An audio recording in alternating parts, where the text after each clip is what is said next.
Media প্রেসের সামনে প্রমাণ করতে যাচ্ছে ময়না নির্দোষ। জুনিয়ররাও ময়নার পাশে দাঁড়ায়। হ্যাঁ বন্ধুরা, এমনটাই দেখা যাবে। বিস্তারিত জানতে ভিডিওটিতে লাইক দিয়ে সম্পূর্ণ দেখতে থাকো। গল্পের শুরুতেই দেখা যায় ময়না যখন ক্লাসে ঢুকে তখন দেখতে পায় সকল ছাত্রছাত্রীরা নিচে বসে থাকলে তখন ময়না যে পাশ দিয়ে যেতে লাগে ক্লাসের ভিতরে বেঞ্চে বসবে, ঠিক তখনই ময়নার রাস্তাটা আটকিয়ে দেয়। যেদিক দিয়েই যায় ওই দিক দিয়েই আটকিয়ে দেয়। আর তখন ময়না বলতে থাকে, তোমরা কেন আমার সাথে এমন করতেছো? এরপর বলে, তুমি যদি ক্লাস করো তাহলে তোমার সাথে আমরা কেউ ক্লাস করব না, আমরা তোমার সাথে ক্লাস করব না। এরপর বলে, আচ্ছা ঠিক আছে, তোমরা ক্লাস করবে না তাহলে তোমরা বাহিরে যাও, আমাকে কেন আটকাচ্ছ? এরপর প্রফেসর স্যার আসে আর এসেই বলতে থাকে যে ওকে তোমরা আটকাচ্ছ কেন? তোমরা আটকাবে না, কারণ তোমাদেরকে তো সেই অধিকার এখনো প্রিন্সিপাল স্যার দেয়নি। আগে প্রিন্সিপাল স্যার আসুক, তারপর দেখা যাবে। তোমরা বরং বাহিরে চলে যাও। ময়না ব্যাপারটা খুলে বলে আর তখন বলতে থাকে, ওরা নাকি আমার সাথে ক্লাস করব না, কিন্তু কেন ক্লাস করব না সেটাই আমি বুঝতেছি না। তখন বলে, প্রিন্সিপাল স্যার আসলে সবটা বুঝতে পারবে। এই বলে সবাই মিলে সেখান থেকে বেরিয়ে যায়। সবাই যখন চলে যায় ময়না তখন বলতে থাকে, এখানেই বসে থাকবো, ওদের যদি কিছু করার হয় তাহলে ওরা বলুক, কেন প্রিন্সিপালের কাছে যাবো, কিছু কইতে যাবো? তো কিছু করার নাই, কালকে যা বলার বললেই তো দিছে। দেখা যাবে মেজুকাম্মা বলতে থাকে, রুদ্রের বিয়ের কথা বলছিলাম দাদা ভাই, আসলে ওখানেই তো গন্ডগোল হয়েছে, যাকে বলে গোড়ায় গলদ। বড়মা তখন বলতে থাকে, তুই আবার সেই পুরনো কথা শুরু করলে? মেজুকাম্মা বলে, জানি না বাপু তোমরা কি মনে করবে কে, কিন্তু আমি একটা কথা বলতে বাধ্য হচ্ছি যে যা কিন্তু না রুদ্রের জন্য অনেক বেশি ভালো ছিল। দিদি ভাই, তুমি গুঞ্জার সাথে ওর বিয়ে দিতে চাওনি কেন? শহরের মেয়ে, গুঞ্জা ভালো করে সংসার করবে না, জন্য তো ওকে তুমি পছন্দ করতে না। ভেবেছিলে একটা গ্রামের মেয়ে হলে খুব ভালোভাবে সংসার করতো, জন্য তুমি ওই মাস্টারের মেয়ে ময়নাকে বাসলে। এর হলো তুমি নিজেই বলো, এর থেকে ভালো হতো। গুঞ্জার যেটা খারাপ সেটা তো আমরা জানতাম, তাই না? বলে সেটা বুঝিয়ে নিয়ে ওকে মানিয়ে নিয়ে চলাই যেত না? গুঞ্জা তো যতই হোক রুদ্রকে ভালোবাসতো, সম্মান করতো। তো একদম শিওর জানো তো দিদি ভাই, এই ঘটনাটা যদি গুঞ্জার সাথে ঘটতো না তাহলে ও এত তর্ক বিতর্কে জড়াতো না দিদি ভাই, একদম মেনে নিত, একেবারেই নিজের ভুলটা স্বীকার করে নিত। আর এই মেয়ে কি করলো, নিজেকে প্রমাণ করতে ছুটলো। এরপর দেখা যাবে আরো নানান কথা বলতে লাগে আর তখন রোদ রেগে যায়, রেগে সেখান থেকে চলে যায়। বড়মা তখন বলতে থাকে, রোদ তুই যাস না তুই, কিন্তু রোদ তো কোনো কথাই শুনতে চায় না, সেখান থেকে চলে যায়। এরপর দেখা যাবে বড়মা বলতে থাকে যে তুই দিলি তো ছেলেটার খাবার নষ্ট করে, এবার ছেলেটা চলে গেল, এবার শান্তি হয়েছে তোর? আর তখন বলে, আমি কি করতাম বলো, আমি আসলে কি জানো, যেটা সত্যি আমি সেটাই বলি, সেটা না আমি আটকে রাখতে পারি না। আচ্ছা দাদাভাই আপনি বলেন, আমি কি কিছু ভুল বলেছি? এরপর বলতে থাকে যে আচ্ছা দাদাভাই তুমি বলো তো আমি কি কিছু ভুল বলেছি? আর তখনই বলতে থাকে, হ্যাঁ তুই ভুল বলেছিস। এরপর দেখা যাবে বড়বাবু বলতে থাকে, না ও যা বলেছে ঠিক কথাই বলেছে, কোনো ভুল কথা বলেনি। ঠিকই দেখা যাবে বাহিরে প্রিন্সিপাল স্যারের রুমের বাহিরে ময়নার বাবা দাঁড়িয়ে ওয়েট করতে থাকে আর তখনই প্রিন্সিপাল স্যার চলে আসে, এসে বলতে থাকে, এ কি আপনি এখানে? আর তখন বলতে থাকে, হ্যাঁ আসলে ময়নাকে নিয়ে এসেছি তো তাই ভাবলাম আপনার সাথে একটু দেখা করে যাই, আসলে আপনাকে যে কি বলে ধন্যবাদ দিব বলতে পারছি না। আর তখন প্রিন্সিপাল স্যার বলতে থাকে, তার বোধহয় আর দরকার পড়বে না। আর তখন বলতে থাকে, কেন বলছেন এ কথা? এরপর বলছে, আসলে আমি ময়নাকে রেস্টিগেট করছি, ময়না আর এই কলেজে পড়তে পারবে না। যা শুনে চমকে যায় ময়নার বাবা।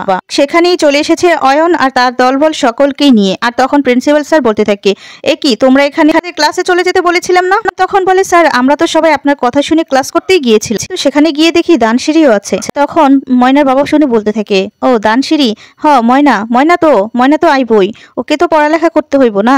অয়ন বলতে থাকে, স্যার আমরা কিন্তু এখন আর ক্লাস করব না, যদি ময়না ক্লাস করে মানে ধানসিঁড়ি ক্লাস করে তাহলে আমরা ক্লাস বয়কট করব, আমরা এখন থেকেই বয়কট করে দিয়েছি, আমরা ক্লাস করব না। ধানসিঁড়ি ওই ক্লাসে থাকলে আমাদের পক্ষে ক্লাস করা সম্ভব নয়। এখন ময়নার বাবা বোঝানোর চেষ্টা করে যে শোনো তোমরা এমন কেন কইতাছো যে ময়না ক্লাস করলে তোমরা ক্লাস বয়কট করবা। এরপর এই সমস্ত কথা বললে এদিকে প্রিন্সিপাল স্যার বলতে থাকে, আপনি থামুন দেবশঙ্কর বাবু, কাল থেকে একটা গন্ডগোল ছিল, সেটা আমাদের কলেজের ব্যাপারটা আমাকেই বুঝে নিতে দিন, আপনি এর মধ্যে আর কথা বলবেন না। প্রিন্সিপাল স্যার বলতে থাকে, ধানসিঁড়ি কোথায়? আর তখন বলে ক্লাসে। এই বলে দেখা যাবে প্রিন্সিপাল স্যার সহ সবাই ক্লাসে চলে যায়। আর এদিকে দেখা যাবে ময়না বসে বসে একাই বলতে থাকে, আমি কিছুতেই যাবো না, আমি কেন যাবো, অগ সমস্যা ওরা যাইবো, আমি ক্লাস করবো। এই বলে দেখা যাবে ময়না বসে থাকে। ঠিক তখনই সামনের দিকে তাকিয়ে দেখতে পায় যে প্রিন্সিপাল স্যার সহ সবাই চলে আসে। তখন বলতে থাকে ময়না দাঁড়িয়ে যে স্যার ওরা কি বলছে, আমি নাকি ক্লাস করলে ওরা ক্লাস করবে না? আচ্ছা ওরা করবে না করুক না, কিন্তু আমাকে কেন বলছে? তখন বলে, আসলে ধানসিঁড়ি তুমি ক্লাস করতে পারবে না, তোমাকে আজ থেকেই এক্ষুনি তোমাকে রেস্টিগেট করলাম। যা শুনে ময়না চমকে যায়, তোমাকে এক্ষুনি এই কলেজ ছাড়তে হবে। অয়ন খুব খুশি হয়ে যায়। আর তখন ময়নার বাবা বলতে থাকে, এটা আপনি কি বলতেছেন? আপনি যে কাল বললেন যে ওরে শেষ সুযোগ দিয়েছেন, স্যার এখন আজকেই এই কথা বলতেছেন, বুঝলা গেছেন? দেখা যাবে ময়না খুব কাঁদতে থাকে আর বলতে থাকে, স্যার আপনি এই কথা বললেন না, একে আমার অনেক ক্ষতি হয়ে গেছে, আপনি অন্তত আমার এই সুযোগ খান দেন, আমি কিছুতেই মাইনে নিতে পারবো না, আমার স্বপ্ন খান শেষ হয়ে যাইব, আমার স্বপ্ন খানের জন্য আমি সবকিছু ছেড়ে দিয়েছি, এটা ছাড়তে পারবো না। আর অনেক কথা বলে ময়না কাঁদতে থাকে। প্রিন্সিপাল স্যার বলতে থাকে তুমি ক্লাস করলে কোনো ছাত্রছাত্রী ক্লাস করবে না। তোমার স্বপ্ন বজায় রাখতে গিয়ে এতগুলো ছাত্রছাত্রীর স্বপ্নটা তো আমি শেষ করতে পারি না। তোমার মতো সবাই স্বপ্ন নিয়ে কলেজে এসেছে, ওরা পরিষ্কার করে জানিয়ে দিয়েছে তুমি যদি ক্লাস করো তাহলে ওরা ক্লাস করবে। প্রিন্সিপাল স্যার বলতে থাকে এমনকি প্রফেসরও জানিয়েছে তুমি যদি ক্লাসে থাকো তাহলে উনিও ক্লাস করবেন না। ডাক্তার হওয়াটা তো তোমার স্বপ্ন নয়, সবারই স্বপ্ন। তখন ময়না বলতে থাকে কিন্তু স্যার ওরা তো আগে প্রতিবাদ করে নাই, এখন কেন করতেছে? প্রিন্সিপাল স্যার তখন বলতে থাকে তোমার এত প্রশ্নের জবাবদিহি আমি করতে পারবো না। এরপর এদিকে সীমা বলতে থাকে কি ব্যাপার বলতো, আমি তো ভেবেছিলাম যে মিনিস্টার স্যার ময়নাকে রেস্ট্রিকেট করতেই দিবে না।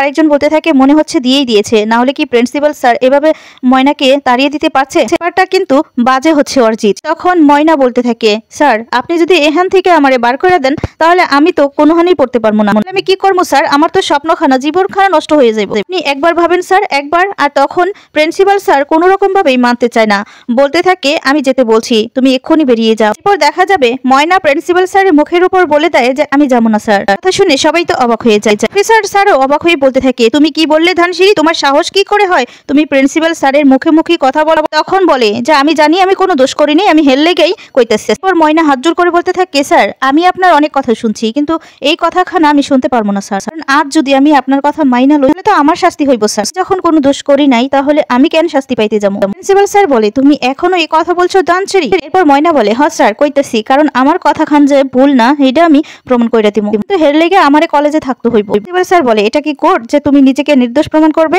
তোমার সাথে এটা কেন বারবার হয় ধানসিঁড়ি? পরীক্ষার হলেও খাতার তলে তোমার চিরকুট পাওয়া গিয়েছিল, আর তখন বলে হেইটা যে আমি করি নাই হেইটা তো আমি প্রমাণ করে দিছি স্যার। তখন প্রিন্সিপাল স্যার বলতে থাকে ও তোমার জন্য বারবার ঝামেলা ফেস করতে হবে আর সেটা আমাকেই সমাধান করতে হবে, তারপরেই তুমি প্রমাণ করবে যে তুমি নির্দোষ? ধানসিঁড়ি আমি এমন ব্যবস্থা নিতে চাই যাতে করে এখানে আর কোনো ঝামেলা না হয়, ঠিক সেই কারণেই তুমি এখান থেকে যাবে। এখন ময়না বলতে থাকে বেশ ঠিক আছে স্যার, আপনি যখন চাইতেছেন আমি এখান থেকে চলে যাবো, কিন্তু এখন নয়, আগে প্রমাণ করে দিব তারপর আমি এখান থেকে যাবো। আমি প্রমাণ করবো যে আমি নির্দোষ, আমি কোনো ভুল করি নাই, এরপর যদি আপনার মনে হয় তাহলে আমি চলে যাবো।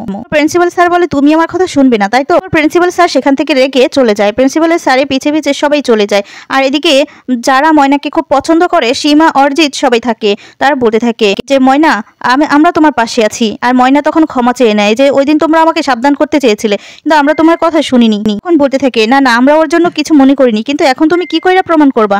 আর তখন বলে প্রমাণ তো আমাদের করতেই হইব। এরপর বলে আচ্ছা ঠিক আছে বেশ, আমরা সবাই তোমার পাশে আছি ময়না, ওই দিন হয়তো আমরা কিছু বলতে পারিনি কিন্তু আজকে আর থামবো না। দেখা যাবে ময়নার সিনিয়র যারা সবাইকে সবটা জানায়, সবাই সবটা শুনে ময়নার পাশেই থাকতে চায়। দেখা যাবে অয়নকে অনেকেই চিনে আর বলতে থাকে যে ও তো আমাদের পাড়ার ছেলে আর আমরা চিনি, ওই ছেলেটা একদমই ভালো নয়। একজন শুনতে পেয়ে প্রিন্সিপালের কাছে বিচার দেওয়ার জন্য চলে যায়। দেখি প্রিন্সিপাল স্যার বলতে থাকে যে কি করা যায়, তখন অফিসার বলতে থাকে পুলিশে দেওয়ার জন্য। এরপর বলে আপনার কি মাথাটা নষ্ট হয়ে গেছে নাকি, একজন ছাত্রীকে আমি পুলিশে ধরিয়ে দিব?